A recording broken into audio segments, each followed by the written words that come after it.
জিরে ধনে হলুদ গুঁড়ো দিয়ে দিলাম, আদা রসুনের পেস্ট দিয়ে জল ঝরানো টক দইটা আমি রেখে দিয়েছিলাম, জল ঝরিয়ে সেই টক দইটা দিয়ে দিলাম, দিয়ে ওপর থেকে সর্ষের তেল দিয়ে তারপরে একটু কাশ্মীরি লঙ্কা গুঁড়ো দিয়ে ভালো করে ম্যারিনেট করে 1-2 ঘন্টার মতো রেখে দিলাম।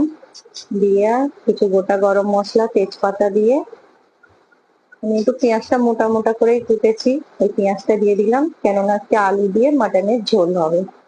নুন দিয়ে দিলাম, দিয়ে ম্যারিনেট করা মাটনটা দিলাম, দেওয়ার পর কড়াতেই সেদ্ধ হবে মাটনটা, ওই জন্য সিমে হালকা নেড়ে চেড়ে নিয়ে চাপা দিয়ে দিয়ে করছি। আলুটা দিয়ে দিলাম, দিয়ে ভালো করে নাড়াচাড়া করে নিয়ে জলটা গরম করে দিলাম, আবার চাপা দিয়ে রেখে দিয়েছিলাম। ফুটে যাওয়ার পরে সিমে হচ্ছিল, 1 ঘন্টা মতো হওয়ার পর ধনে পাতা গরম মশলা দিয়ে গরম গরম ভাতের সাথে